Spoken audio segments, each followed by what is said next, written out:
Good evening, Council. You are now live at 7 p.m. Good evening, everyone. This evening is a council workshop and not a formal meeting. My name is Pam Weatherby. I'm going to be acting mayor today since our mayor will be online.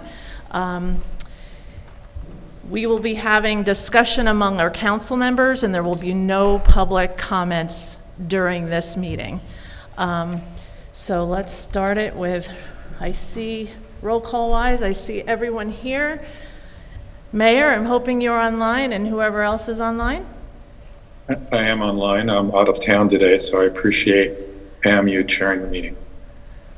Good evening, Acting Mayor. It's Nick Ward Willis with Keenan being City Attorney tonight. Good evening. Hello, Nick. Hello. Okay, we will get right into it. So our first item on the agenda, discussion of potential council resolution on the Gaza conflict. I know we had decided at our last workshop that we were not going to go forward, but I know we have, I kind of looking that we maybe go around the table and have a discussion if we want to move forward with something or if we still want to stick with what we had done. And I'm not sure where to start on the hot seat. I can start if you want. Go for it, Mayor. Okay. I'm very respectful of everything that I've heard and of the views of the council. I remain where I was before 2 weeks ago, which is that we should not be entertaining or passing resolutions regarding foreign affairs. I think that in this particular one is being, at least the draft that was put on the table is clearly sort of a win versus a lose. And those types of trade-offs are truly losing for our community. I think we need to focus here. And if there are things we can do in Beacon, if we want to use our convening authority and look for help from the faith community, I think that's certainly doable. I also understand that if council members want to try to craft something that isn't a win-lose, but rather something that might actually thread a needle, that's fine. Of course, you should. I would just say that regardless, we should also look at a rule or a charter change to set bounds as to what we should and should not be working on in the city. I just think there are certain areas that are so clearly out of the norm of what the city should be discussing. And I think that most of the people in the community, not the ones that necessarily have spoken out in various forms to us, but the vast majority probably just want us to do our business and focus on the city. So that's where I sit. Thank you. Thank you. Molly, would you want to start or would you like me to start? Sure. No, I'm fine to go. As Lee alluded to, I am hoping that the substance of our conversation tonight is around, is there a draft resolution that, given all of the comments we've had from the community, that can thread the needle, to use Lee's word. I appreciate there are those in our community for whom any version of a resolution they will experience as harm, and those in our community, if we didn't do anything at all, would experience harm. So that is where we are, and I feel like maybe a version of a resolution that our community would then have time to weigh in on before we voted on it might be a helpful step forward given where we are. So that is why I'm looking forward to hopefully digging in today. Thank you. Jeff, would you like to weigh in? It's not weighing in. I'm just maybe setting the stage just for where we came from. I mean, what was the origin of the resolution that was in the packet before? Which is, I believe, in my understanding, it was not that we chose not to proceed with a resolution. It's that resolution was not one that we thought was appropriate to proceed with. So what is, I would ask for clarification on the origin of that, just to set the foundation for where we might go. Okay. Molly, I think you stated very well. There's certainly, and sorry, I have the mask on today, but I've heard nothing but pain and hurt and fear from literally everybody on this issue. But I also don't see any way out but through. I agree that I don't necessarily think that this is the core of what the council does, but that there seems to be harm all around the community, regardless of what we do on this issue. So I am supportive of trying to craft a resolution that is simple and straightforward, that does not adjudicate foreign affairs, does not try to create a solution that we don't necessarily have boundaries over, but that recognizes the healing that our community needs to do. Thank you. Paloma? Sure. My position is broadly as it has been for the last many weeks. I believe that this is the city's jurisdiction insofar as foreign affairs affects the people in our communities. It's clearly affecting, specifically the Gaza conflict is clearly affecting our communities here. That is why I have been pushing for the city to find language which addresses that. I really see this as a strong opportunity, specifically this conversation here, which I hope we proceed with, as a strong opportunity for us to discuss and craft a version of the resolution which establishes some common ground that focuses on the things that we do agree with, the things that I have been hearing the majority of the people who have responded say, and I can get into specific language, but I think that's the substance of the conversation I hope we have. And that this may be something to build on through community conversation to work with the disagreements that I have been hearing.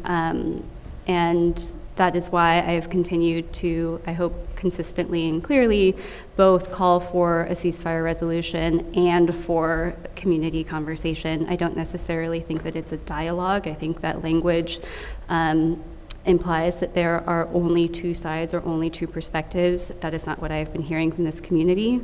And that I see those as a both and scenario.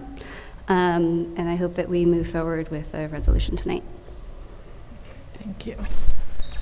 Dan? Yep, thanks. So my position has been the last few weeks that I support a ceasefire, but I've been concerned about the amount of time that it's going to take away from our priorities, which we'll also be going over tonight. And I think it's become pretty clear in the last week that, as Amber said, the only way out is through that. The cost of inaction to accomplishing our priorities is high, and I further believe that if we were to pursue a resolution, that will set the stage for us to have the conversation that many are asking for.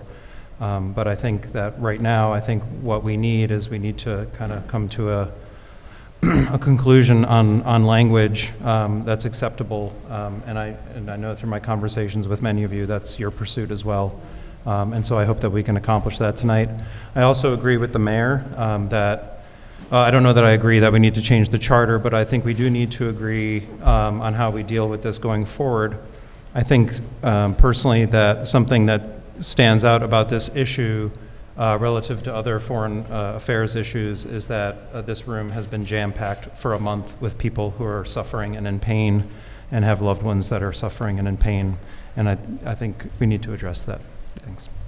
Thank you. For myself, I mean, I think a lot of people had said everything that I thought. In the past 2 week, I have been working on educating myself.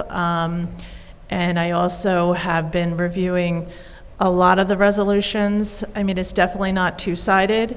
There's so many different sides that I've been hearing from.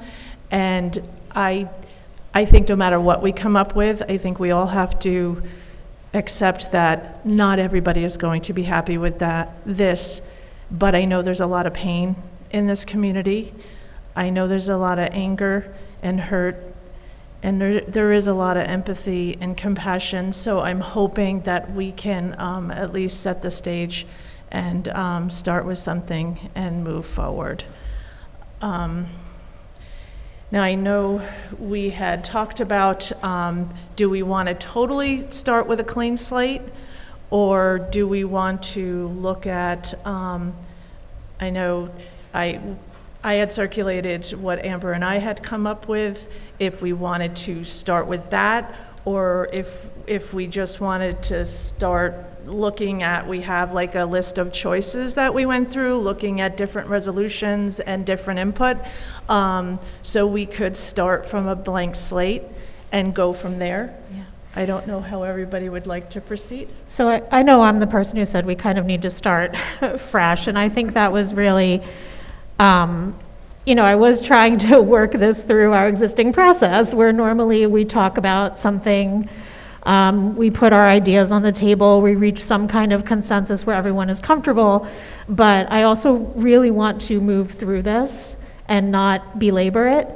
So I would be in favor of whatever we want to do to get comfortable with language today that we can make sure the public has time to review and react to in advance of a future meeting. I would be perfectly happy with that. So I kind of walk back. I was trying to do the right thing from a process perspective, but I also want to keep us moving so that we can get to to some other business that we need to address. Okay. How do you feel, Molly, of what we would, Yeah, I feel like maybe starting with one of the versions that kind of has been shared amongst council would be good, one of the newer versions. And then, but we also have the choices as well, so we can layer those in. I think that gives us a foundation to work with. I think I just want to clarify, we're referring to choices. All that means is that all of us have been reading many different versions of a ceasefire statement, many of which have been written by folks in this room, from my understanding, or folks in Beacon, regardless. I don't actually know who everyone here is. Just so clarification on what it is that we're referring to. Thanks for that. I think too, the only other thing, like just in terms of putting on the table where we directionally would like to go, I would like to keep things simple and straightforward. As I said in my previous comments, I don't necessarily want to adjudicate what has led in the eons of history and centuries of the history of this region, what has led to where we are. I just want to focus on, we heard from people that it can be very simple to say that we support a ceasefire and humanitarian aid, and that we call on powers higher than us to, take different action here than has been done. And the other thing that I would really want to see is, which I think everybody else kind of mentioned, just a recognition of how fraught this is in our community and the need to, overall treat each other with kindness, not harass anybody for whatever reason, shaming and all of that. Like, I think we just want to make sure we make a statement about, as a community, like we can move forward together here. Okay. Unless anybody has input, I feel we could share the one that Amber and I had worked on, because that was kind of simple. And then if we wanted to look at other wording that we could add to it, that is very strong. And if we all kind of look at what is there, what we agree on, what not to agree on, and go from there. Is that okay with you, Jeff? Sure. Okay. And you're okay with that, Molly? Yeah. And Amber? Yep. Yes. Paloma? So we'll And have Dan? the version that you and Amber did, and we'll have the choices kind of available if we want to pull in other language. Yeah, I'm thinking the choices we'll have on our computers, and then we can kind of go from there. When you say on our computers, are you planning on This- sharing a screen of the basic one? What's the kind of next We're going to steps from share here? the screen on the basic one. By, so- sorry, by basic, I mean the foundational, not Yes, the foundational one. Ben, could you cue that up? And then also, Ben, maybe have available there's the choices, the ceasefire resolution choices, the draft that I sent this morning, or that maybe if you could have that available, and maybe you can add that in. Yeah, maybe we can get this out to the public in a way that they don't all have to go to the screen and try to read. Do you want to post it online? Yeah, I think that it's helpful for Ben to have it so that if there's language we want to pull into this version, Ben knows what we're talking about. But as long as the version that is viewable to the public is consistent with what we're talking about. Yes. That feels sufficient Yeah, to me. because we had talked with Ben, so he has the one, he had just posted it a second ago, but Ben, you're definitely going to have to make it bigger. Could you Okay, so describe the just to context of your thoughts, what went into the creation of this draft?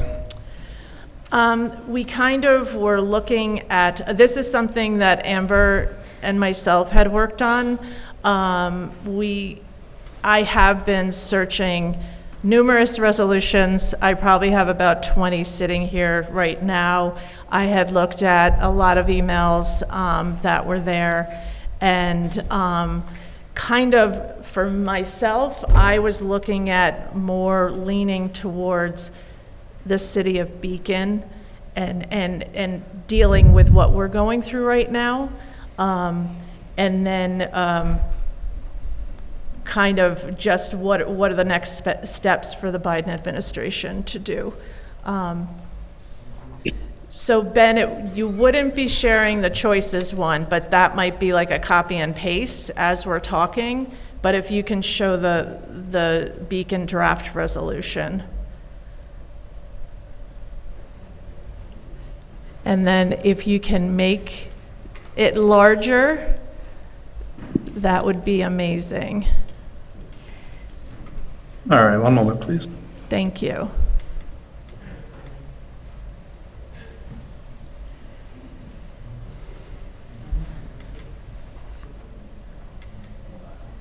I could just start reading what we had done. Yeah. Yeah. I'm just going to start reading while that's getting queued up.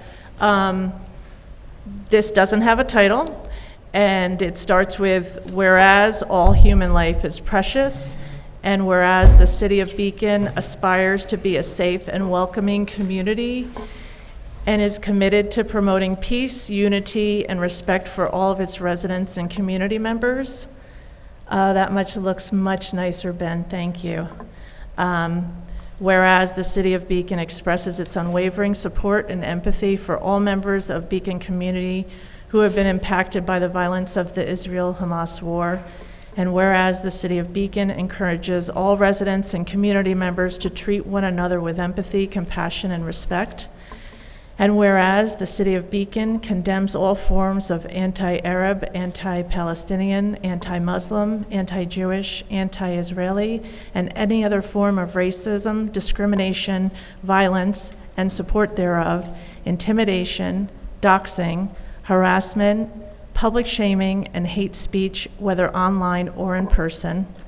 And whereas the collective punishment and the killing of civilians are war crimes under international law, and whereas the United States holds immense diplomatic power to save Palestinian and Israeli lives. Maybe we could just touch on the whereas to start, because at this point it goes into the therefore be it resolved. I do kind of think that therefore be it resolved is important because it touches on some of the things, like I don't want people to think nobody is calling for the release of hostages, for example, so. I'll continue? Yes.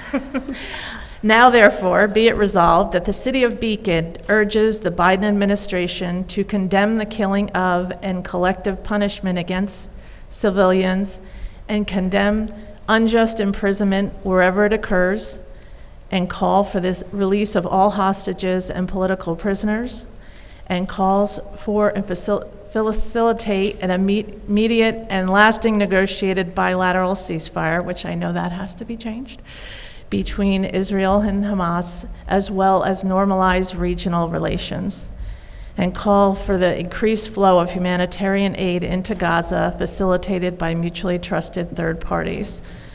Be it further resolved that upon passage, a copy of this resolution shall be sent to the office of the U.S. President Joe Biden, the office of U.S. Senator Chuck Schumer, the office of U.S. Senator Kirsten Gillibrand, the office of U.S. Representative Pat Ryan, the office of Governor Kathy Hochul, the office of State Senator Rob Rollison, and the office of State Assemblyman Jonathan Jacobson. I will open it up for comments from the council.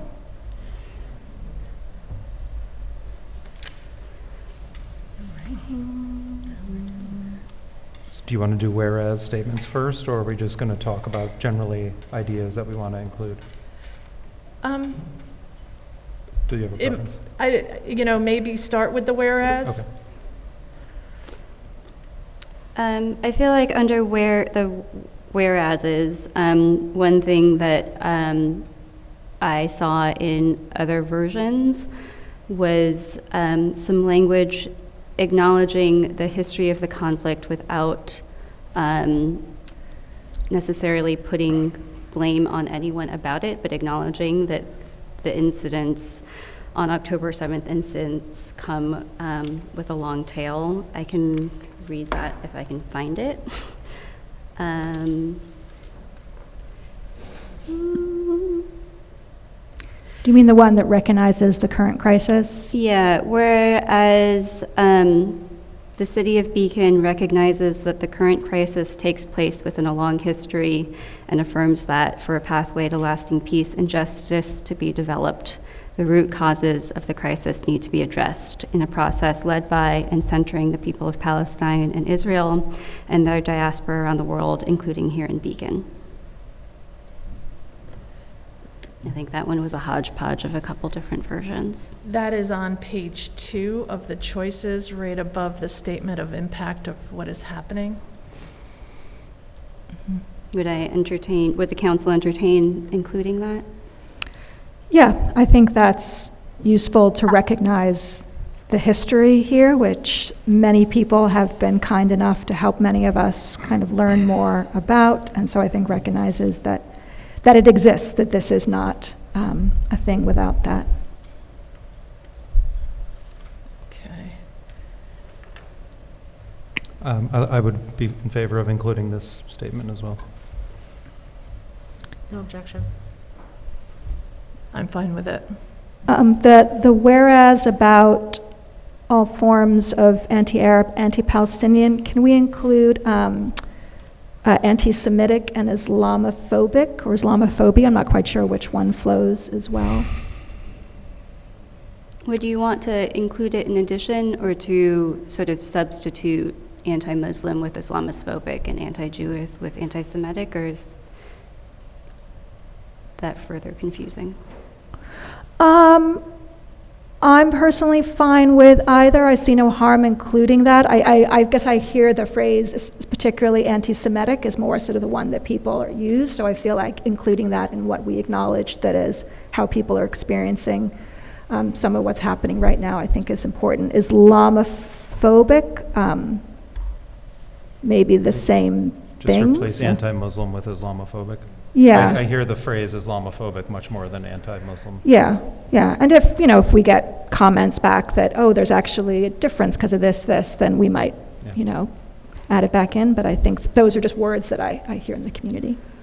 In that same whereas, I'd be interested in adding in the word xenophobia within the racism discrimination section. Okay. I know these were all ones that I have come across, so. That's all right. Yeah, there's been a lot. You're recording the edits on paper or online, or? Are we asking Ben to do them live? I just asked Ben if he was going to keep notes, so. I am keeping notes myself, He's also too. making changes as you go. Okay, cool. Oh, okay. Okay. Thank you, Ben. Thank you, Ben. Thank you, Thanks, Ben. If I may. You won't see those reflected on this because it's a PDF, but I'm taking notes of everything that you end up agreeing on as a council. So, Thanks, Ben. yeah. Thank you, Ben. So I'd like to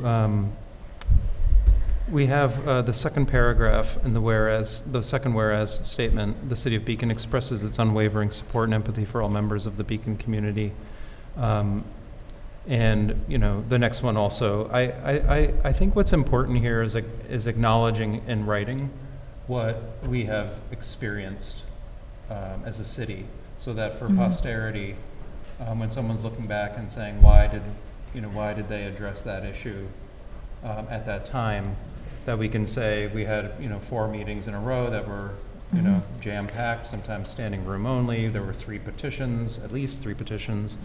And we heard from almost everybody that they were in pain of some kind or fear. Yeah, sorry, you got to speak into your mic. I'm not speaking into the mic? Sorry. So I just think that we should have a statement here that acknowledges what we have experienced in this room and in this community for posterity, so that people know why we took up this issue at this time. And I think that it's worthwhile saying things like we had, 4 meetings that were jam-packed, at least 3 petitions. Some of our houses of faith are in crisis. People are afraid, and I think we should kind of get all that into one paragraph, because I think that's super important, and that's why we're here. Did you have and there is a paragraph. I was going to ask. There's a paragraph that's foundational, but could probably use some rewriting, and Sure. I just scrolled away from it to find that other one. Oh, this is going to be hard for the audience today, because the Beacon City, it's on page 2, and it says, whereas the Beacon City Council has heard from many residents expressing their immense pain and empathy for the innocent civilians, etc. That paragraph, I think, could be a starter. Okay. Maybe move your mic to this side, so when you look at us. You can have mine. And that's all I have to say. I think those are good points. Yeah, I think I'm personally hesitant to quantify the impact that this has had on our community in terms of like naming number of petitions or number of emails we've received, for example. But I agree with the sentiment of what you're saying and recognizing the impact and to be precedent setting. Yeah, and I didn't mean to emphasize the numbers, by the way. I was just bringing it up anecdotally, what's been going on. Are you okay, Dan, to, for now, just take that paragraph and add it in, and then if you have particular language thoughts about more detail you want? I don't have specific ideas for the detail. We can discuss that here, what we want to put into that, or that could be some, I don't know, we want to get everything down on. Sure. I mean, I think that's the purpose here. Sure. So yeah, why don't we workshop that language? Does the council agree with that, trying to express that sentiment in this resolution? No objection. Yeah, I'm fine Okay. with that.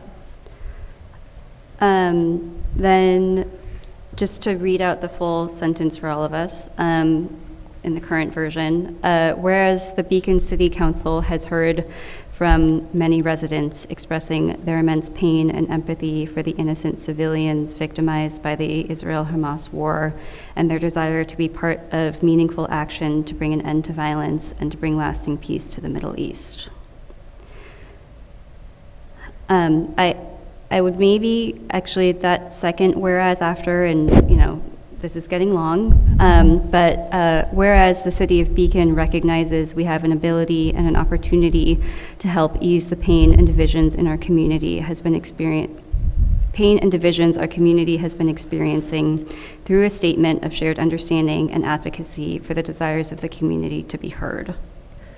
I really like the latter one. I believe Molly wrote that. Well, you wrote it, Paloma, after I wrote something, so this has gone through many Dan, versions. does that touch on like the sentiment that you were trying to get at?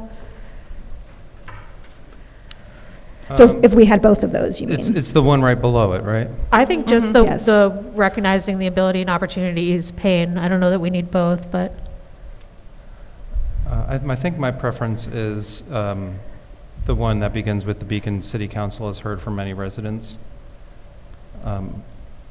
But I think any kind of combination of those two would be fine. I just want to acknowledge the pain, and I think we should add fear and empathy. Well, I think it needs to go further then, because this is just for the innocent civilians victimized by the Israel-Hamas war. But, I mean, we're talking residents in the city of Beacon, from what I'm yes, right. hearing. So, yeah, so we should, it says, as heard from many residents expressing their, I mean, because but the I one think- above it has some wording too that could maybe be incorporated. Yeah, Pam, what I'm hearing you say is that the one that we keep reading out loud is expressing the pain and empathy for people not currently in Beacon, but what we really want to get at is the pain and fear that what's happening abroad is having on our community here. Yes. Not that both aren't true, but trying to emphasize what we want to emphasize. I mean, in some ways, the second, or actually it would be the third whereas, could come out, and one of these other whereases, maybe a little extended, could go in. So replacing the City of Beacon encourages all residents and community members to treat one another with empathy, compassion, and respect. Either replace or combine it with, Or the one right above it. Yeah, there's sorry. that little This- whereas. that The I kept City missing. of Beacon expresses its unwavering support and empathy for all members of the Beacon community who have been impacted by the violence of the Israel-Hamas war. With this council acknowledges the deep personal impact that this conflict has had on numerous members of our community and extends its sincere condolences to those who have lost loved ones and extended family members in this conflict. yeah. I like that. And then maybe go from there to, if at least Amber and Molly and I seem to agree with the whereas the City of Beacon recognizes we have an ability and an opportunity. I like that. Yeah, it also frames up why we feel there is a value to doing a resolution, even if we appreciate that a lot of this is aspirational and we don't know what impact we have on the federal level, but we do believe in the impact we can have on the local level. Yeah. I like that. Yeah, I do like the direction, I like the place where it started, addressing this very, very important issue and addressing concerns expressed to us. I like to, and I'm interested in kind of going from there, both down to the micro. That's what I like about it, what we can do, what we do have the power to do in terms of encouraging a foundation for there to be true dialogue in the community and playing the role that we can have. And I think taking this opportunity to define that, that's something I like seeing, what we're discussing right now. So you're thinking of the resolve to, like, what do Yes. we as a city Yes, resolve but- to do? But I would also take it to see this as a really significant opportunity to put things in broader context and thinking forward, too, for what potentially, hopefully, does not lie ahead in the Middle East. But one of the things there's several statements I would suggest putting in to play upon that opportunity and specifically what we can do within our community. So to the statement at the very start, where all human life is precious, I would add, so recognizing that all human life is precious, comma, and understanding the interconnectedness of global issues. So the fact that global issues are connected. And then there's two very significant related impacts that are, causing strife and horrible things to happen in this world. So I would say, whereas the City of Beacon acknowledges the urgent need to address the impacts of climate change on our planet, including its far-reaching consequences for human security, environmental sustainability, and global stability. And I would add additional whereas that scientific evidence overwhelmingly supports the conclusion that climate change exacerbates existing conflicts and has the potential to spark new ones as competition for natural resources such as water, arable land, and energy resources intensifies. And there's a therefore that goes with that, where I would say we are resolved to educate the public about the interconnectedness of climate change, global conflicts, and the mass extinction event, and fostering dialogue and awareness within the community, which I do believe is in our purview and something we should promote.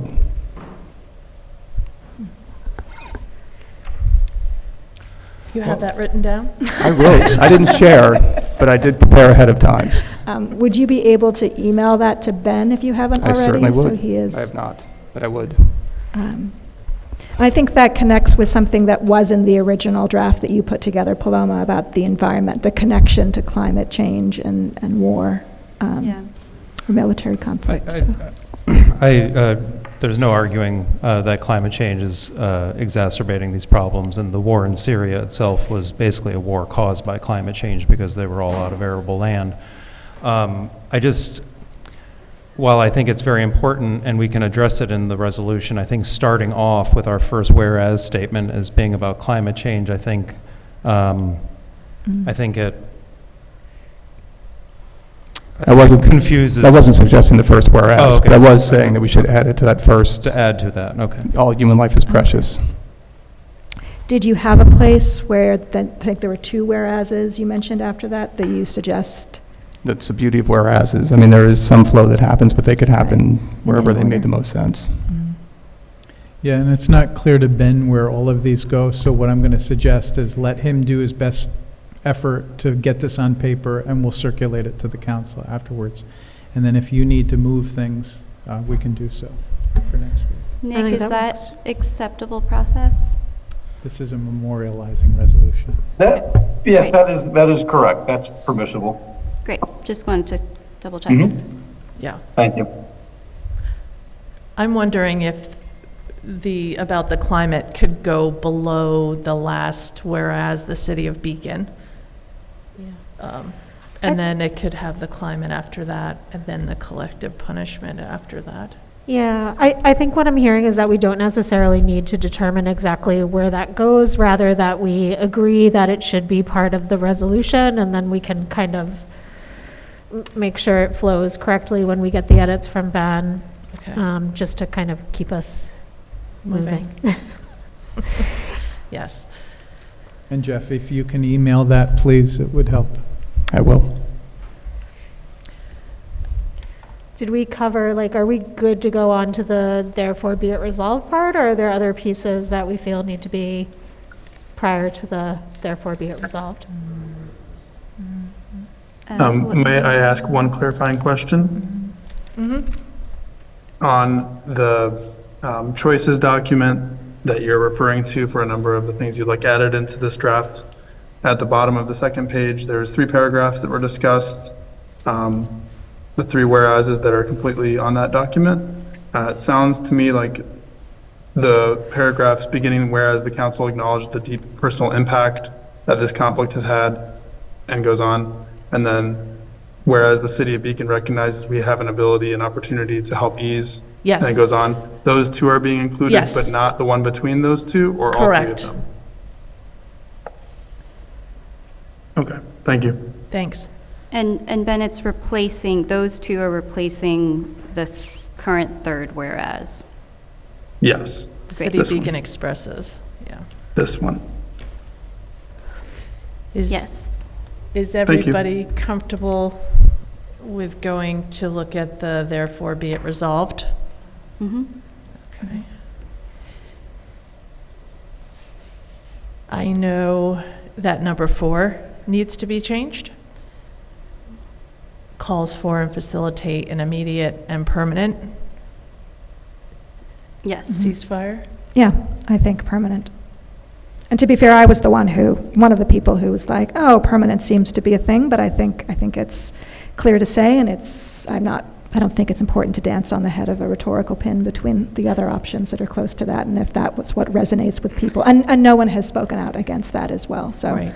I think if permanent resonates, then use that one. So we would totally get rid of lasting negotiated bilateral. I would still keep the negotiated and bilateral. I think that's important, and I don't think it undermines the permanent. In fact, one could say it supports the permanent. This is one of the ways that you have a greater chance of it becoming permanent. So a question agree. about bilateral. So a unilateral ceasefire is called surrender. That's when one side keeps fighting and the other doesn't. So isn't ceasefires is when everybody stops shooting? So are all ceasefires bilateral and multilateral? Otherwise, it's just surrender. When you lay down your arms and the other guys are still shooting. That is my basic understanding as well, but it feels to me that there's sort of no harm in including bilateral, right. even if it's redundant. Okay. But I don't know, maybe someone with a more military background could correct me. Yeah, Well, you might be considering none of technically us right. really have the background to be negotiating ceasefire agreements, I would say that my position Yeah. on including bilateral is that I think it keeps from putting focus on one party. Okay. So it would be just be changing lasting to permanent in number 4 on the therefore be it resolved. Yeah, I think so. And then, Or go ahead. do we need negotiated? Is that not obvious in facilitating? Yeah, I think we can take that out. Scratch negotiated. I mean, obviously, there would be negotiations, but, Right. well, I don't know. Now we're getting into some things are redundant and some things are not, but Yeah, whoops. Okay, so lasting and negotiated are gone and replaced with permanent. And then I know number 3 calls for the release of all hostages and political prisoners. It was just saying that, like, that they've gone through due process if if political prisoners. I think there might be a way to combine 3 and 2, that those are unjustly imprisoned, or the unjust, Yeah. because that includes, I think political prisoners is getting at that idea that they have not had due process is what the Mhm. thing is. So I think, and it also makes it cleaner too.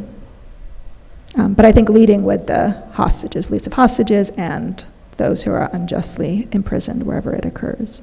And those unjustly imprisoned. that makes sense to me. So Ben, was that clear? On the number 3 of the resolve, call for the release of all hostages and those unjustly imprisoned? Removing political? Removing political, Oh, sorry, no, I think we keep political prisoners. I'm just hearing combine 2 and 3, since 2 addresses the Oh, due okay. process. Oh, I was suggesting that we remove political prisoners because it is included underneath the umbrella of unjustly imprisoned. And also, I don't know the definition of political prisoner. Maybe there are some political prisoners who there is a process. So I think unjustly imprisoned gets at what we're talking about, I think. but number 2, So it's going for the future too. Condemn unjust imprisonment. it's all future. And then you have things. some who are unjustly imprisoned or in prison right now. And we're I saying didn't release hear those. that future in the second one. I would then at least flip the order, because I think the pressing thing, which is why we're doing this resolution now and with some level of focus, is those who are currently. That makes Yes, sense. that agrees, or, sorry, I agree with that.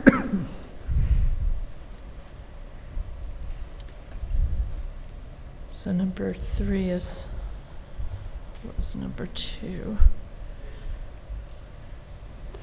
Okay. So just to be clear, we're flipping 2 and 3. We're putting condemn unjust imprisonment wherever it occurs. We're putting that as 3. Number 2 is call for the release of all hostages and unjustly imprisoned. Yes. Or those unjustly imprisoned, I guess. Those unjustly imprisoned. We'll make sure the grammar makes sense in the end. Right. That'll be a later version.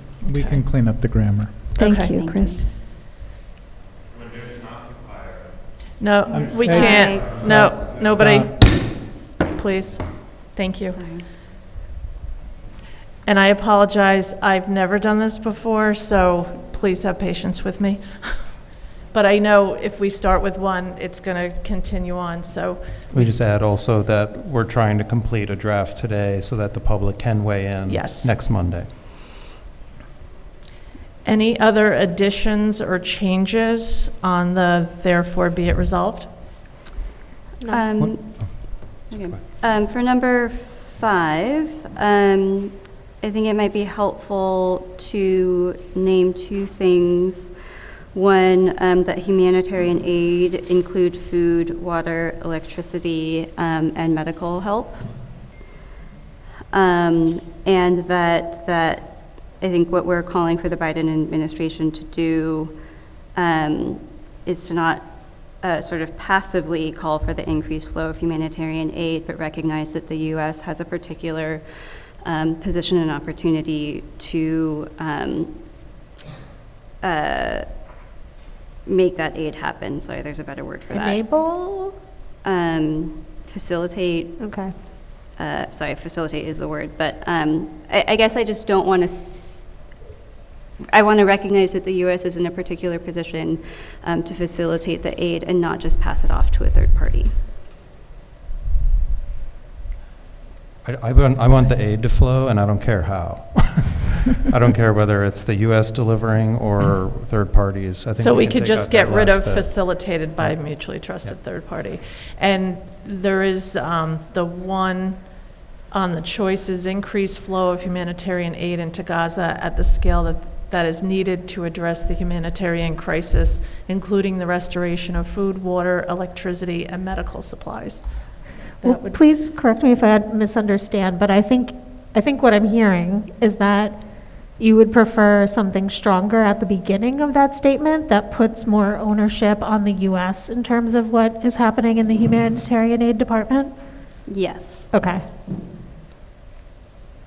Sorry, is there an example that accomplishes that I? not in the choices.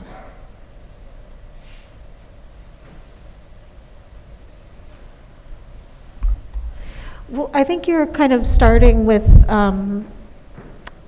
something along urges the U.S. to facilitate, or something of that nature at the beginning of the sentence might kind of hit the sentiment that you're looking for, or that we're looking for. I think that's right.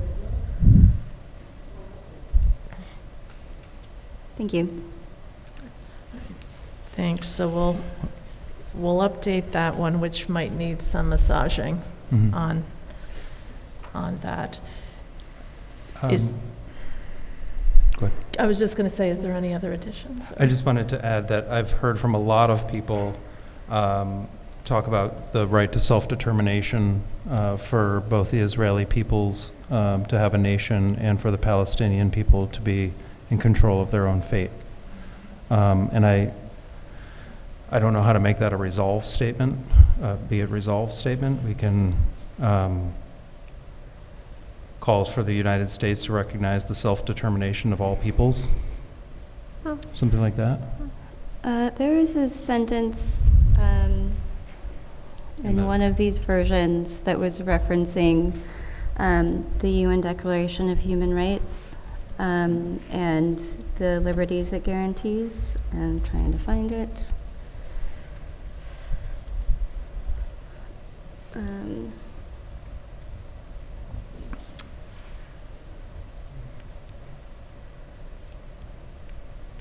I don't see it in the choices document.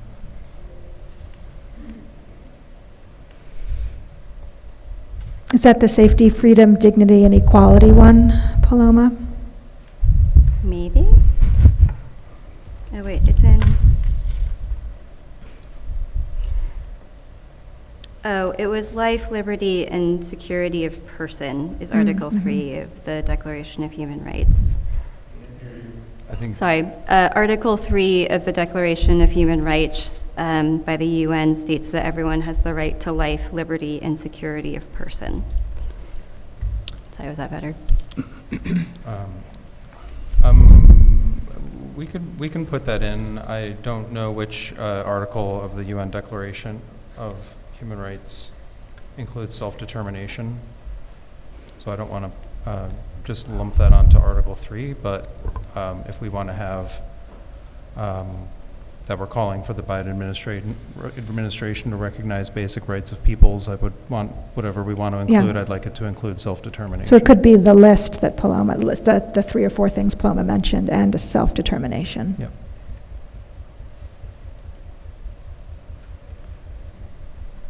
Are we done with that topic?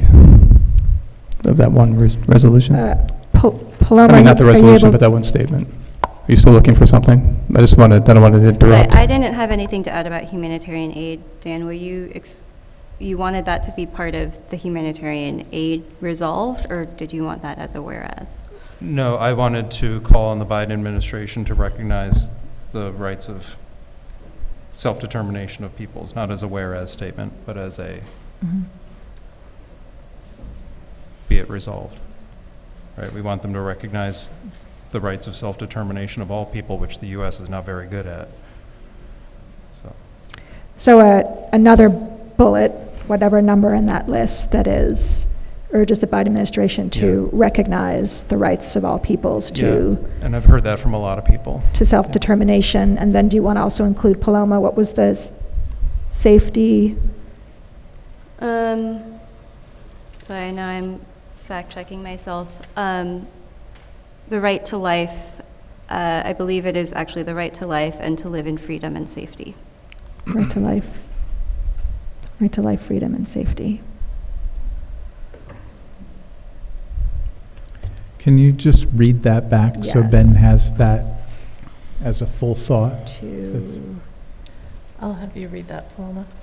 I'm actually was hoping that Dan was keeping track. Recognize It's I its thought somebody own, else was. sorry. the right of all peoples to self-determination. What was, one more time, Paloma, once more with feeling. Life, sorry, Life the right and of to all live peoples. in freedom and safety. The right to life And Dan, you said that self-determination is somewhere in the same declaration? and safety. No, I just, when you said Article 3, I just was saying that I don't know which article of the UN Declaration is self-determination. But it is one of them? I'm pretty sure it is, but if it's not, that's. In the we can- meantime, Ben, to read it back to you once more, I'm going to add it as number 6 on my list. I appreciate it. At the bottom of the list of resolves for now, to recognize the right of all peoples to self-determination, comma, the right to life, comma, and to live in freedom and safety. I appreciate that grammar might need to be finessed, but that is what I heard, period, at the end. Thank you. Thank you. Okay. Any further? You want Yes. to talk about City Beacon? Yes, we still have the whereas, where it's, City of Beacon encourages all residents and community members to treat one another with empathy, compassion, and respect. That's still in? Yeah. I don't think, and forgive me if I missed it, but I don't think we have a therefore be it resolved associated with that specifically. And I do not want to invent the wheel. I'd like to not invent wheels whenever possible. But I really like the 2 statements that were part of the State College resolution. Number 6 in that section being City of Beacon recognizes the need, and I can share these, Ben, but I'll read it. Recognizes the need to address the root causes of crises for a pathway to lasting peace and justice. And 7, calling for continued, open, honest, respectful, and tolerant conversation among our local community in support of our common humanity. So I think the first part of that, I think we already put in the whereas statement, so we would only add the second clause of that, I think. Yes, I was just making sure, I'm saying that those 2, therefore be it resolved, address that whereas. I think we're getting into a little bit of a grammatical or structural confusion here where the be it resolves are actually what we're calling on the Biden administration to do, as opposed to what the city is committing to do. In past versions, those 2 things have been separated.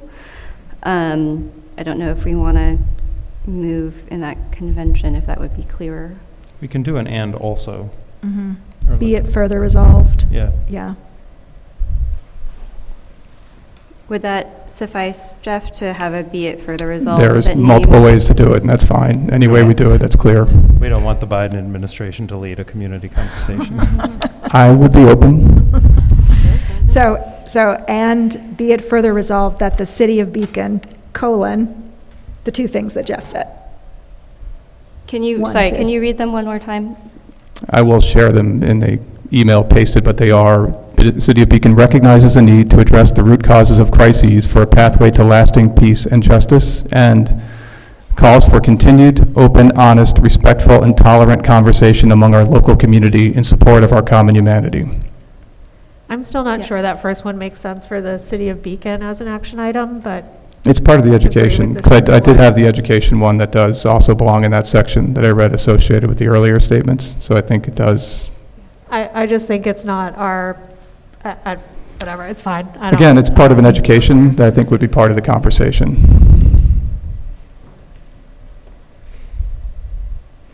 Sorry, Jeff, can you read that first one more time?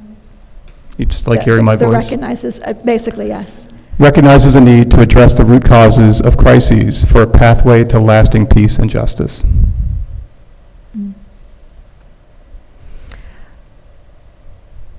I think I'm fine with it being put in, and we'll have a minute if there's adjustments we need to do. And of course, sorry, we will have, I'm fine with that being put in for now, and we will have time to, as a council, to look at it. And of course, we'll be taking public feedback on Monday before voting on anything, or committing to anything, since it's a resolution that refers to ourselves.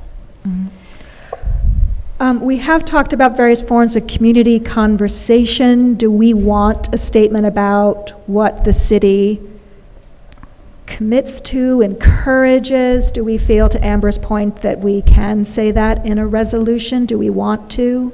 I think Jeff just, Yeah, I think Set the the stage last for point it. that Jeff is Yeah. asking to add is specific to that. I Okay. don't know that we need to dictate exactly what that would look like in a resolution, because I don't know what that would look And like or what folks should legally know that we're belong. actively trying to find what that is, and we are not necessarily the ones to do it, but we are doing what we can to facilitate it. So I think more of a general statement supporting that we do that is sufficient. Okay, great.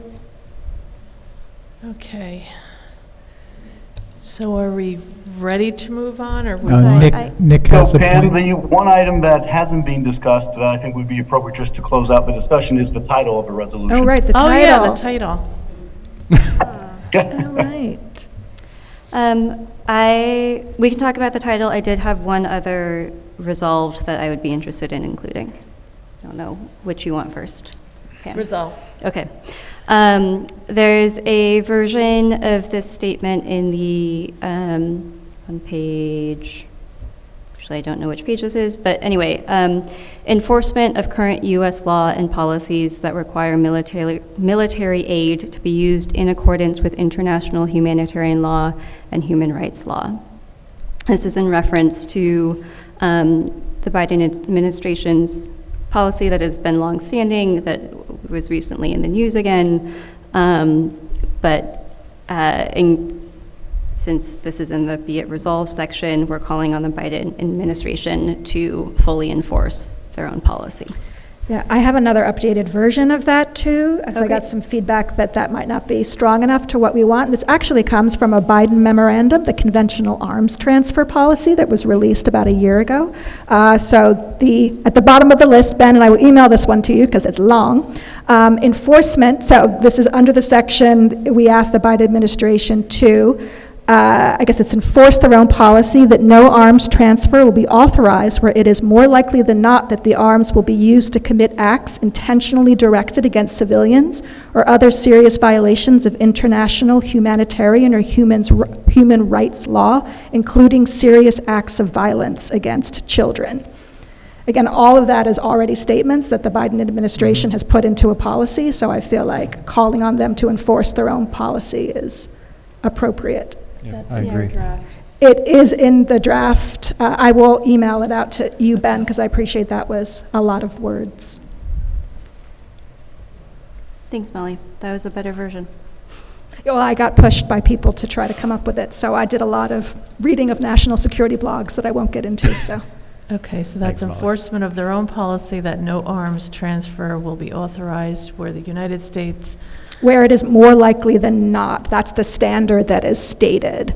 yeah, that says that is more likely than not that the arms Will be used to commit acts. attacks Yeah. intentionally directed against civilians or other serious violations of international humanitarian or human rights laws, including serious acts of violence against children. That's your number 4. Great. It's coming to you now, Ben. As for the title, as we sort of discussed in number 4 of the therefore be it resolved, I think it's appropriate for this to be a resolution in support of a permanent ceasefire. We could put bilateral in there, but I think it should reflect the resolved that we resolve. Just one of them. What? You said you're referring to the ceasefire, but the ceasefire is only one of the, you want to do include all the reasons? No, I think that for clarity, the high point is a ceasefire.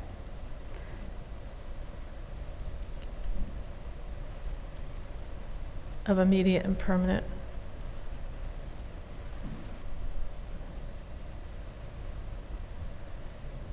And then I know we had been throwing it around too, like, and addressing rising hate and division in Beacon. I don't know if we want that wording. One version I read, and uniting for peace, or That sounds a lot nicer than rising hate.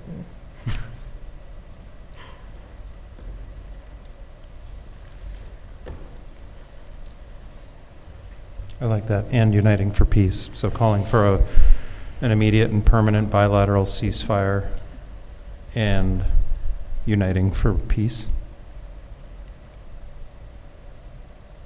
In Beacon and our world. I mean, I suppose we should also specify ceasefire where, if that isn't completely obvious.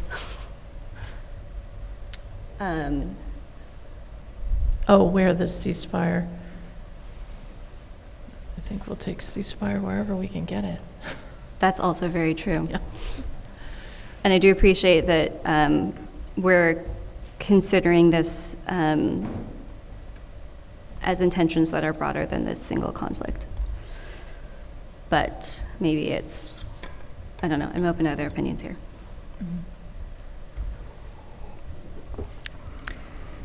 So are we adding in Gaza and Israel, or to the title? I feel that unless we feel it's necessary, we don't need to. Okay.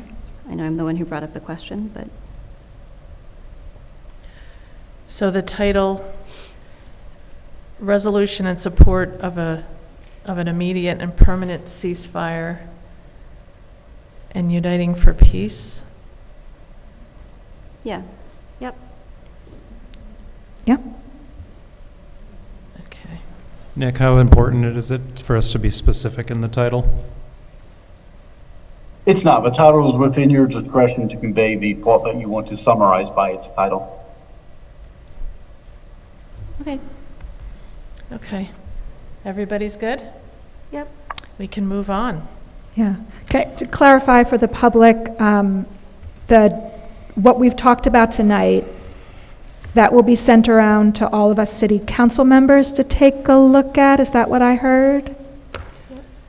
And then is there insight yet about when the public will be able to see a draft? Is it when our next agenda is, assuming it makes the next agenda, when that is published, or how does that work in practice? Yeah, we would publish it on Friday.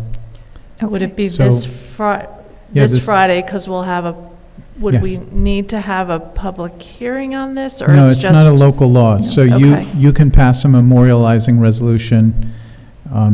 You can change this at the meeting through, you're going to put in a resolution, and then you can amend it on the floor. Okay, so it'll be available on Friday when the agenda packet is released? And we'll do our best to try to get it cleaned up and grammatically correct, and then we'll send it around. But we'll need you to say, hey, we have a consensus, this is right. We can't mediate, this little change here, that little change here. So this has got to be almost it, other than minor changes, please. Okay. Right. or we won't get the Right, done. right. Open meetings law says we can't make substantive changes through email outside of a public meeting. Right. Okay. Okay. Okay. But like if something's in the wrong spot, by all means, as long as we're not adding something new. Okay. Sounds good. All right, we are going to move on to the second item on the agenda. We Play Tots Playground fencing bid results. Chris? Do you want to You wanna- pause for yeah, a you wanna moment, pause Pam, and- and just see, not that I people... mean, I know half of you are here about the Wee Tots Playground bid results, and they were I'm very excited good. for it. But No, I haven't even taken maybe we take a moment. Yes. Thank you, everyone.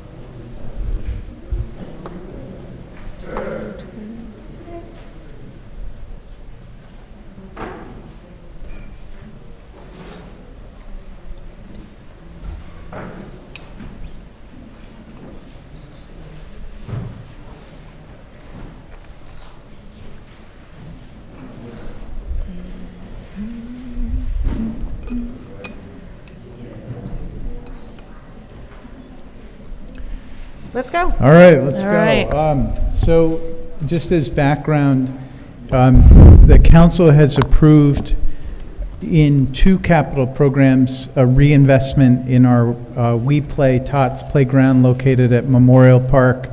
The safety surface in that playground has pretty much come to the end of its service life. A lot of the play elements are done.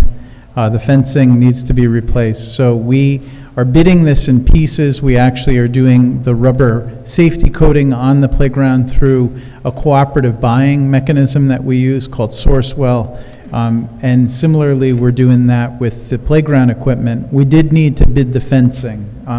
So the scope of work for this is about 80 feet of 3-foot high black coated chain link fence and 380 feet of 4-foot, depending on where it is. And we received 9 bids today, which is a really good result for this and bodes well for future bids. We have a lot of projects going out to bid, including hopefully Fishkill-Teller Avenue later this week if DOT will give us the approval to go.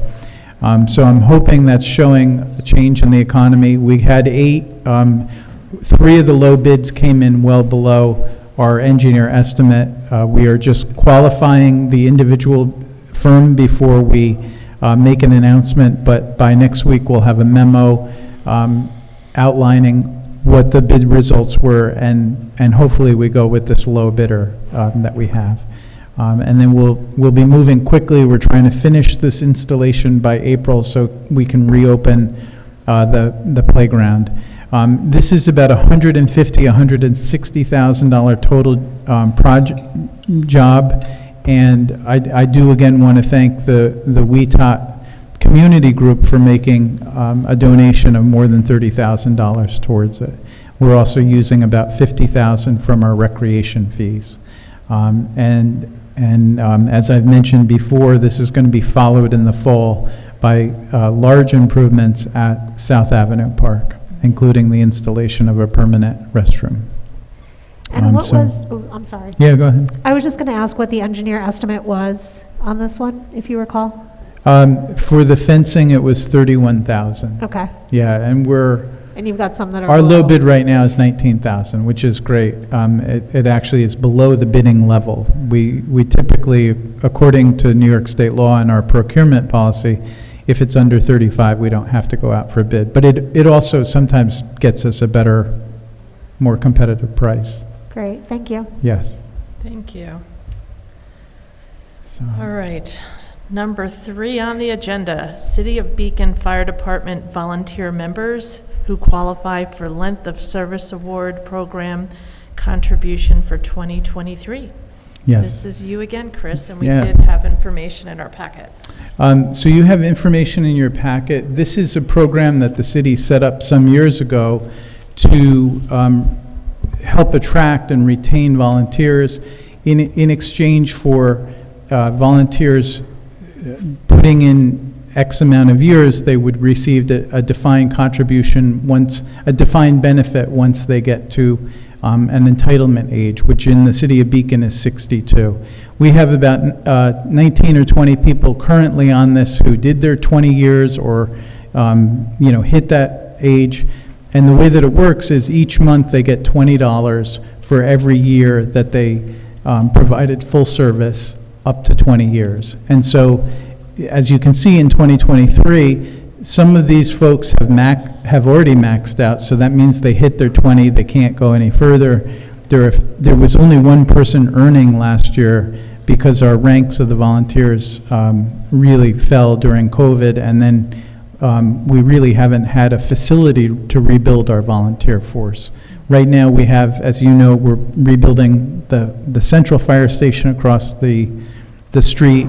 We are squeezed into Maze, Hook and Ladder, and then we have two of our paid firefighters also doing overnights at the highway garage. So once we get the new facility, we'll make a run at augmenting this again. Every year, we have to certify to the New York State Comptroller's Office what the hours are that were logged towards this system. So Chief Tom Lucchese did go through this. He did post it, gave volunteers an opportunity to question or challenge it, and we're confident that this represents the award credits that should be given for 2023.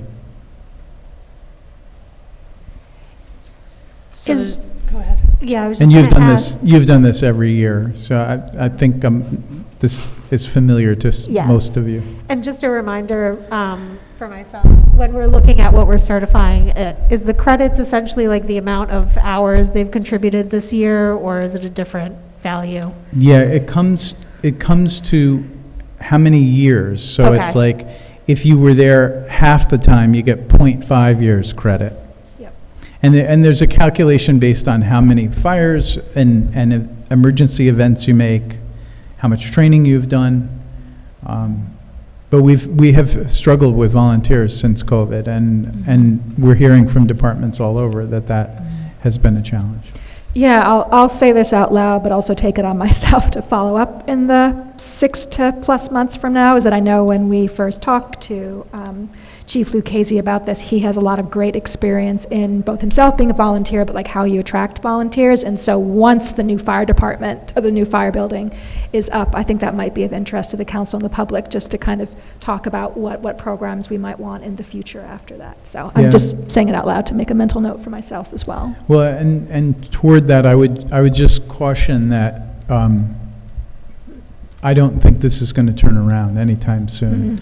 People don't have the time to volunteer, particularly when the annual training requirements to be an interior firefighter are now over 100 hours every year.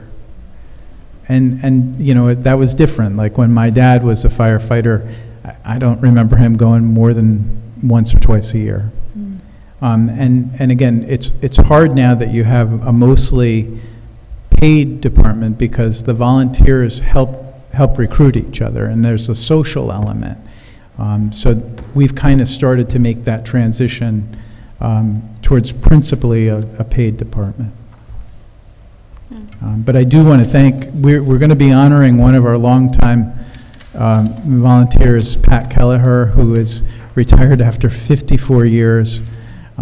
We still have Chief Leahy Jr., who's at almost every event that we have. And their help has been critical. So I do hope we can get a few more people like that are really committed and want to do this.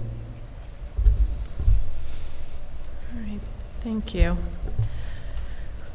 All right, and our fourth and final item on the agenda this evening is the 2024 City Council priorities, and Molly, you are up.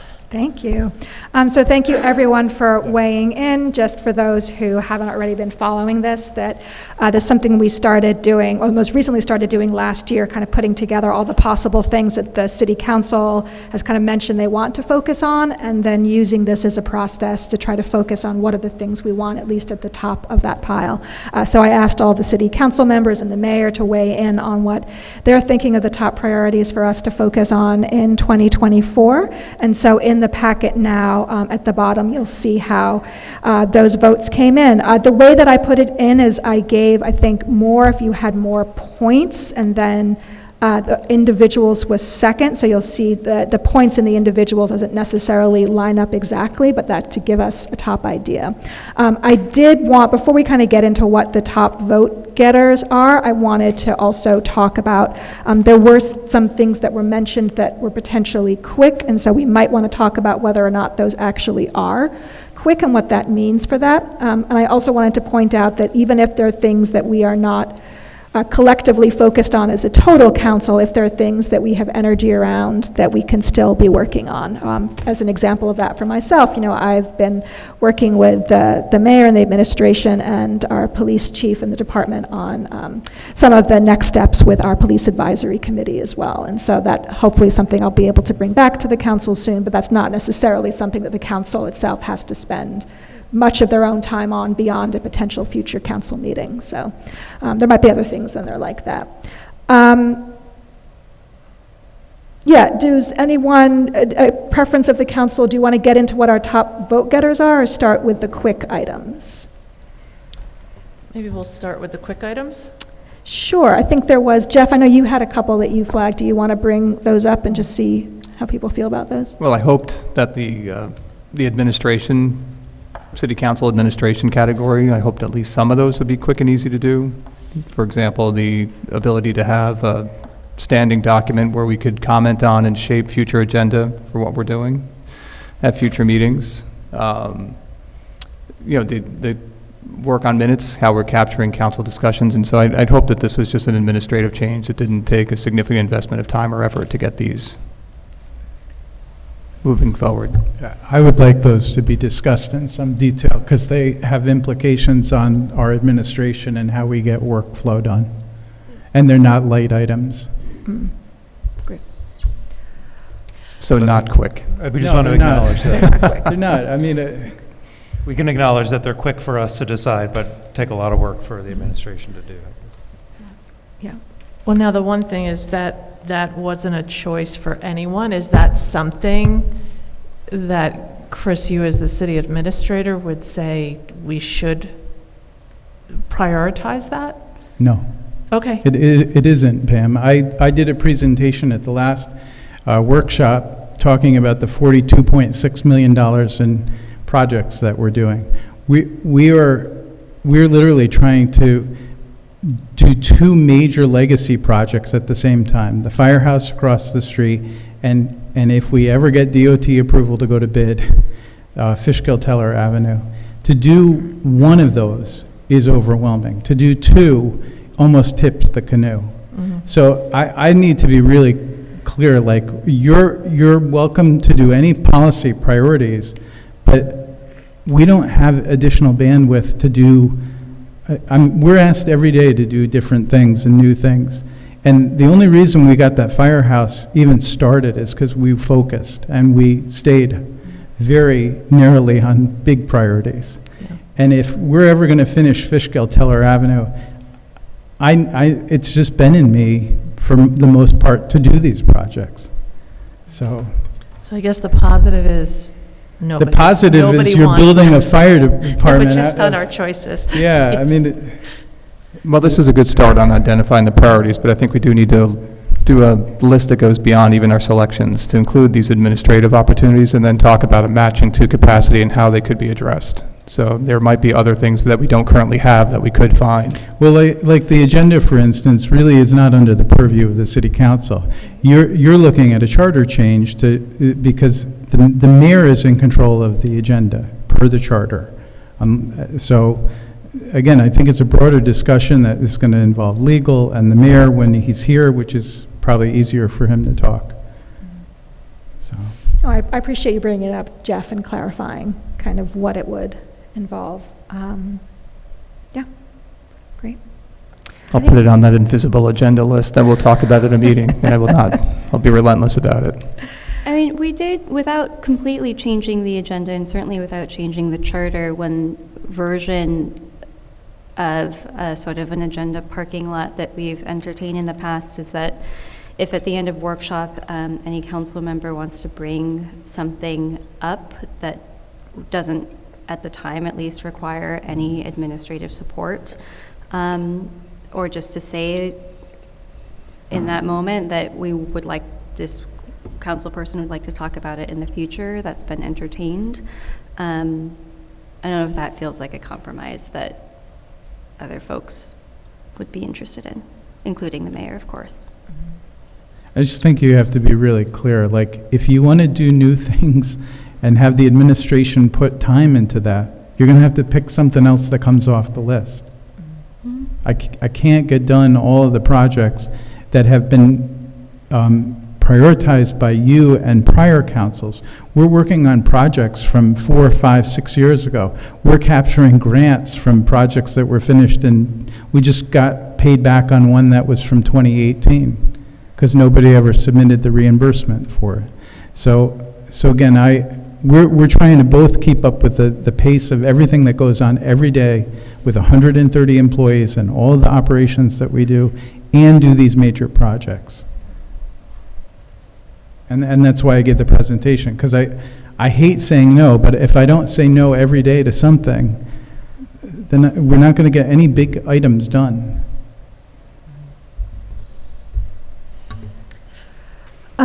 All right, well, I want to take probably we might get to some ones that are not our two top vote getters, which I think also require a lot of teasing out. So I wanted to first just name them and then talk broadly about what we want with next steps and how those will fit into some current ongoing work we already have going. So the two ones that are new, as in we haven't already engaged with them. One is this affordable housing bucket, which for those following along the packet is quite a long section of potential ways we could go. There's also updates to public benefits for new construction that could be tossed into that mix as well. And so I think that is an area, it's by far like double the most point getters. We all have energy around it, and also there are so many different ways this could go. And so I don't know if that's something where if we wanted to try to get on an actual workshop agenda, if we wanted to just talk now about what staff capacity it might involve, what are some things that we might want to talk about. And I know, Mayor, if you're still online too, I know you've already done a lot of work on this as well. You put together a memo, so you might want to talk about that. And then the other thing is sort of the environment, but there's Fishkill Creek protections. There's also some discussion about, I don't know anything about this, the difference between a climate smart coordinator and a sustainability coordinator. There's some energy around that, which I think one of the ideas was that might lead to things. And so I think just figuring out, again, what do we want to prioritize talking about related to environmental issues? What capacity does it take up? How do we want to fit in with the other things that we have going on? So I think those are two areas where I think it's good, sort of similar to what we just did with the quick things, just tease out where are we going and what are maybe some choices we have to make, knowing, as Chris said, that Lee might holds the power to the ultimate agenda, but just making sure that we're clear about how we follow through in our priorities.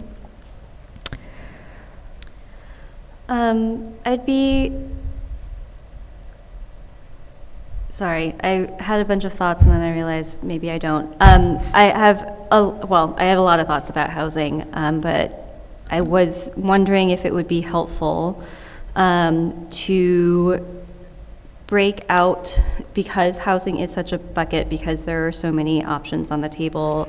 We've discussed many of them at council here. We've gotten a presentation from the county about how we might think about scoping our priorities around housing. I've been to a million webinars and read quite a bit about this.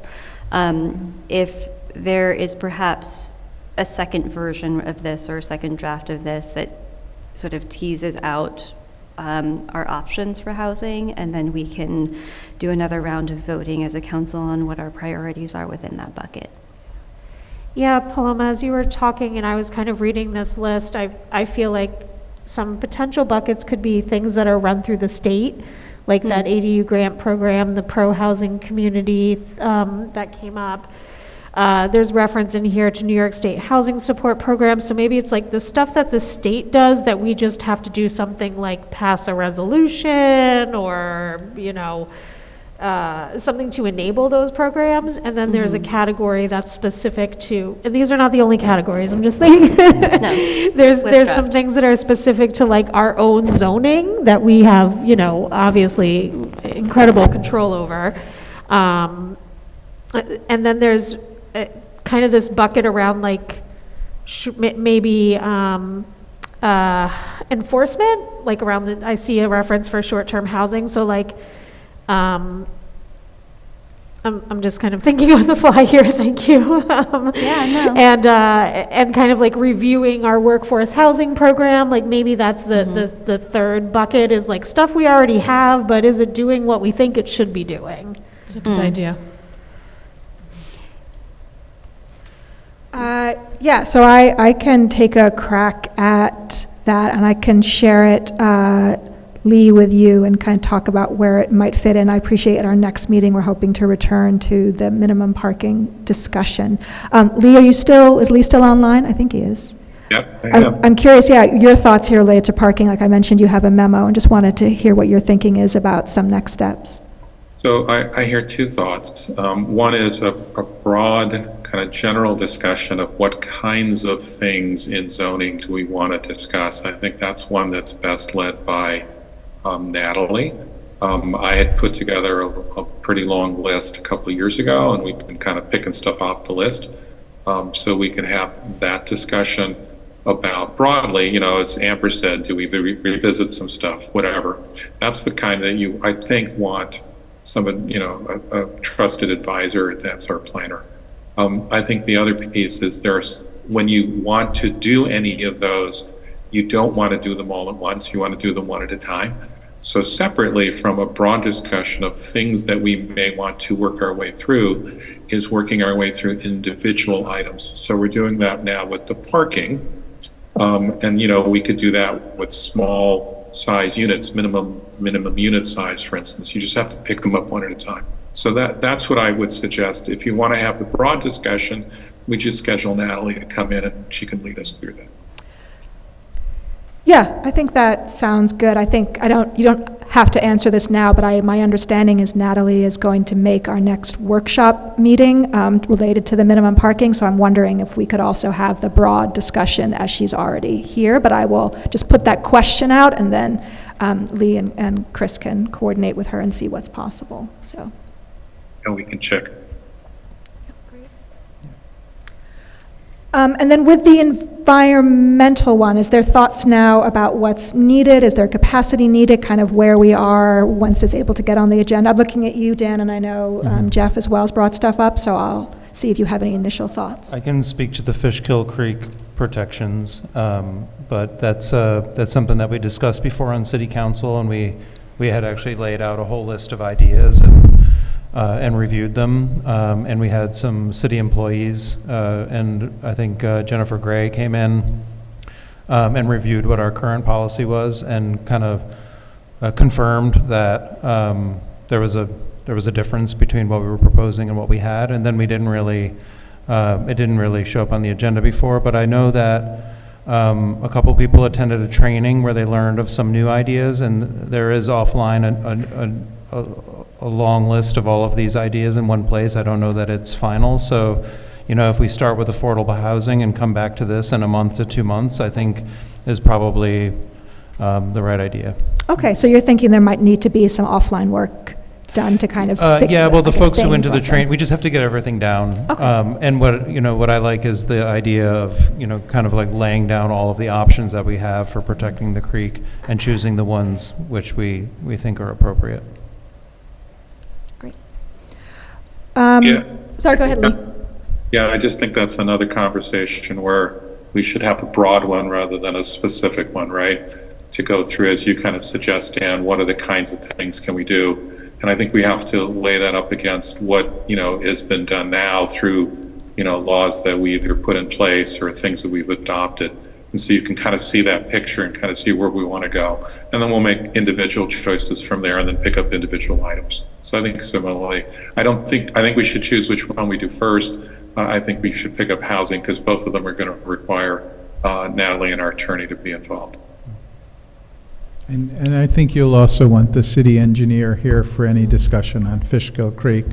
The state just updated all of the MS4 regulations. We're struggling to even digest all of the changes, but we are, and he's been going to the monthly meetings up in Millbrook. So I think it would be helpful to have him in to set the baseline so everybody understands what we already do. And that way, you kind of have an overview of what our regulations currently are.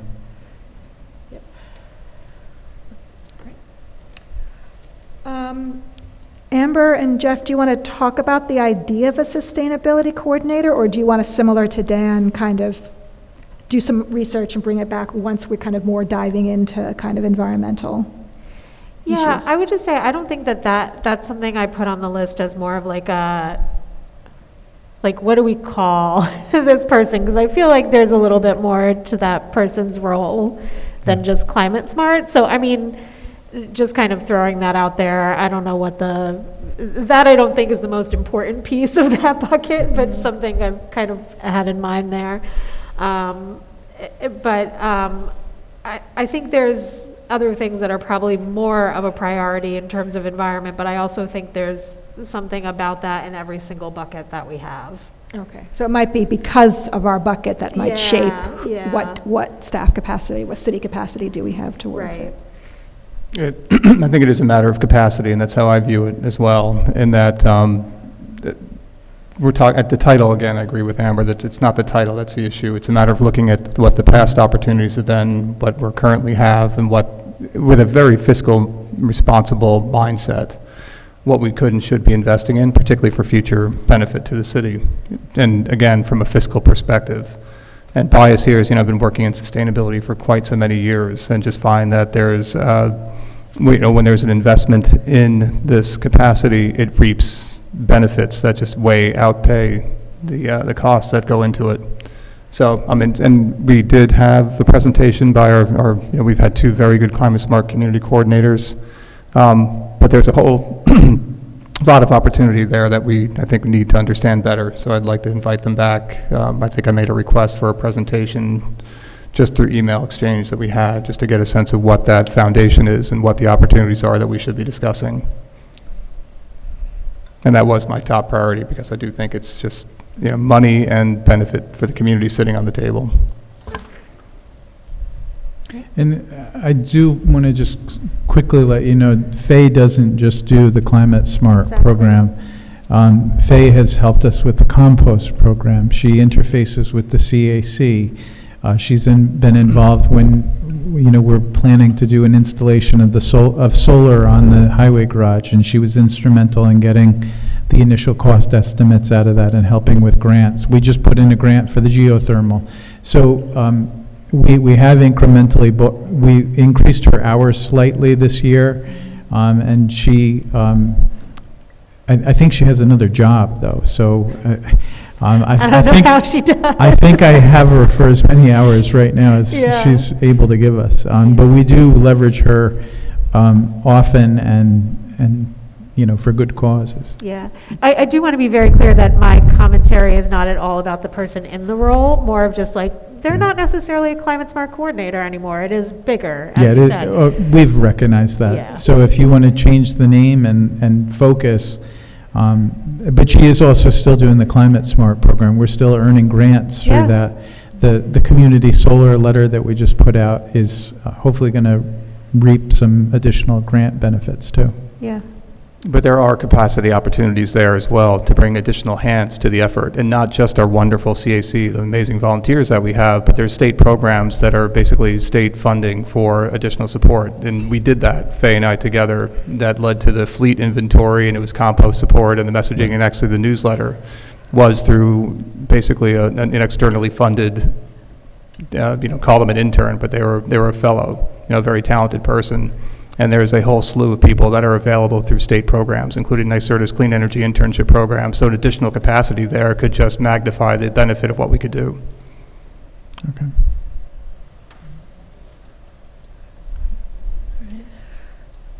There are a couple others I could touch on, but before I do, is anyone else have anything that hasn't been mentioned that they want to either ask about or put a plug in for? I'll note that even though participatory budgeting didn't actually get any votes, one, we've already committed to it, so great. And two, in my mind, that's actually part of the community quarterly. I count it as one of the quarters. And so whenever we do get to a conversation about public forums or how we want to structure our public engagement, and if we do this year, just wanted to clarify that. No, and I'm glad you said that, and I was going to say that as well, that I gave my second highest to the community quarterlies, and I said I didn't vote for the participatory budgeting because it was committed already, and as I know it was part of that process, but I do think that that's extremely important. And I was thinking if we did have a discussion, it would be quick, but I may be wrong. Nothing is Well, quick. I think in terms of participatory budgeting, Chris, I love your feedback, but I think that the way we've been doing it for the last 2 years has been positive. Yeah, and it's feels really like- been a great partnership with the high school. I And the- remember listening to all those presentations. Yeah. It's my favorite. It's my favorite thing to do. I don't know, do we want to talk more about that? Do we want to hop to a different topic? I was just, I know that with the sidewalks at some point this year, it would be nice, now that that map is existing for the sidewalks, if there's some way we could review that and kind of coordinate with community block grants, looking at that inventory. Yeah. Yeah, we'll also have to overlay the maps of where you're allowed to spend the community development block grant funding, Okay. because it's restricted to certain areas in the city. Yeah, it's great that that map has been found. Yeah. Lee, I know Main Street access recommendations were top of your list, and I'm just curious, is there any particular one that, I don't know if it fits into housing or some other area that you wanted to flag that you're thinking about maybe taking up sooner rather than later? Well, as I think you all know that those recommendations are quite extensive and divided into kind of shorter term, medium term, longer term. We're undertaking the shorter term ones as things allow, picking up extra parking spaces through striping and things like that. The two longer term ones, that's where we have property that the city owns. If you want to do something with housing, actually, we discussed the biggest bang for buck is doing something with one of our properties or the counties, right, as you know, on Main Street, or, acquiring an additional piece of property somewhere along the way, because that's how you can actually require a high percentage, because you're not forcing the builder isn't buying the property, right? So it's one of the ways of bringing the cost into a range that you can ask for more things. That and also affects our rail trail. It affects two of our intersections that we're looking at right next to the tracks. So those are all important. And I just struck me that, while the ones that are projects, we'll have to put into a project roadmap, which means it will take time and may not happen this year. But those struck me as fairly important things, and I'd rather get stuff done that we agreed we want to do as opposed to putting whole new stuff on. So that's what I was thinking there. Great. Lee, would the steps there be to just have us have a workshop where we revisit that report, or is there another way you'd like to approach that? No, it's just sort of where do we think we're heading next, and when do we think we would schedule it? To the extent that it's the short-term stuff, you can see them happen. I think the administrator can tell us when they do additional things. I don't think we need to schedule them because they're meant to fit into where they can fit in so that they're not individual expenditures as much as just, allocating resources amongst employees. On the medium and longer term things, those are going to be capital projects, and so they should fit into a discussion there. Okay. I think, sorry, into the microphone. The other one that's just happens to fall on the main list, updating public benefits for new construction. for those who voted for that, just to know if that's something that we can talk about with housing? Is that a separate conversation? I didn't want to assume. It's housing adjacent, Housing because adjacent. affordable housing is one public benefit, but in the public benefits that we've already written in, that could include, sustainable construction, publicly open spaces. Right, so I think, yeah, as I think through it, logistically, procedurally, because I think that's related to zoning, it probably fits in, like, what are the lists of the zoning things we want to change? Like, how do we prioritize them? So you're right, it's not directly, affordable housing is one But it's a way of bucket getting of that, affordable yeah, housing. but it's a way Yep. of, yeah, and it's a way of us being like, when do we want to do that versus unit size versus some other zoning. I've also had the Fishkill Avenue Committee some point coming back to us, so that will also be layered in, so. I don't think the public benefits conversation is a fast conversation, because there's a lot of different ways you can incorporate it Yeah. into our zoning, and we have to get it in a way so that they don't overlap, and then we start having, multiple sets of public benefits burdening one project, but I think we can figure it out. Now, that was one reason why I chose the view sheds too, because I think even though we're talking affordable housing, I think we have to kind of maybe incorporate that into the discussion also. It kind of, I think they kind of goes together in some ways. Right. Yeah, and in some ways, if you think about this, it might even beyond some of the terms of people here, but if we're, once we have the firehouse and the Fishkill Teller project, like if we think 2025 and 2026, and then we get into our next strategic plan, like how are we as a council setting ourselves up, as Lee was saying, for those projects in the future, and our opportunity to think about that and lay some of that groundwork. So 20 years from now, Chris can be like, remember this thing they did back in 2024. Chris is going to be retired by then. He doesn't want to be here in 20 years. It's very optimistic. I was going to say, Pam, too, on the view sheds, like that's something that it might be more urgent to think about that on the Fishkill corridor at this point in time. So that could be something that you could look at, in sets Right. or phases. And we will be bringing the next capital program to the council on May 20th, per the charter. We're supposed to do it before the end of May. So I'm already telling people to go get estimates and figure out what they're doing. Yeah, do we want to, I think we skipped over talking about the corridor committee, and it did get 10 votes total. Do we want to take a moment to talk about how that sort of overlaps with all of these other items? Yeah, Lee, I don't know if you have any insight into how that committee is going and when they might want to involve council and/or the public, if that's been decided yet or discussed? I think you need to let them get started. Okay. They were going to meet on Wednesday, and we asked them to not meet on Wednesday because Dutchess County decided to do Right, a public the bus. transit meeting in Beacon at 5:30, and they were going to start their meeting at 6. And there were definitely people who wanted to be at both meetings. Yeah. Right. Yeah, I just some clarity on why I rated this highly. Not because I think there's any action that we as a council need to take right this minute, but I do think it's something that we need to keep in mind and should hope to start addressing in maybe the second half of the year. Anytime there's like a zoning opportunity like this, I just feel like it's something I don't want to have on the back burner, but I don't think that there's anything that we need to do right this minute. I know it was high for you too, Pam. I don't know if you think differently. I agree. I think, the committee has to weigh in on this. Yeah. Yeah, I just imagine an instance where there's something they'll be considering, including development next to Fishkill Creek, and they'll want to know what we think about it, but it'll all be an iterative process.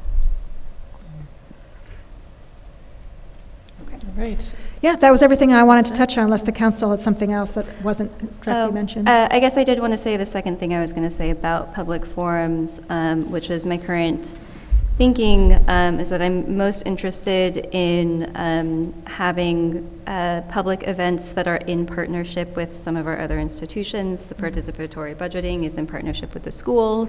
I'd be very interested in partnering with the library, for example, on a program. Just to say that those are my current thoughts, and I'll bring something more concrete to council. But sort of like past events have been in the past, I do not anticipate a super high burden on administration. I think Ben helped me print some things in the past, which was very helpful, but not a huge admin lift. The only thing I wanted to add again is thank you, Molly, for keeping us all on pace here and for being our trusty document keeper. So I appreciate you. Great. Thank you. Molly. Agreed. All right, that is all we have on our agenda. But before we get a motion to adjourn, our next meeting will be next Monday, March 4th at 7 o'clock, and that will be a regular council meeting. Meaning it will have a public comment section. I was just going to say that we'll have a public comment section. Yes. Do I have a motion to adjourn? Motion? Second. All in favor, say aye. Aye. Thank you, Nick. Okay, good night, everyone. Any noes? Abstain? Thank Oh, you, is Lee Pam. still online? Did he vote? Aye? He was Yeah, I saw him raise his hand. Thank you, everybody. Thank you.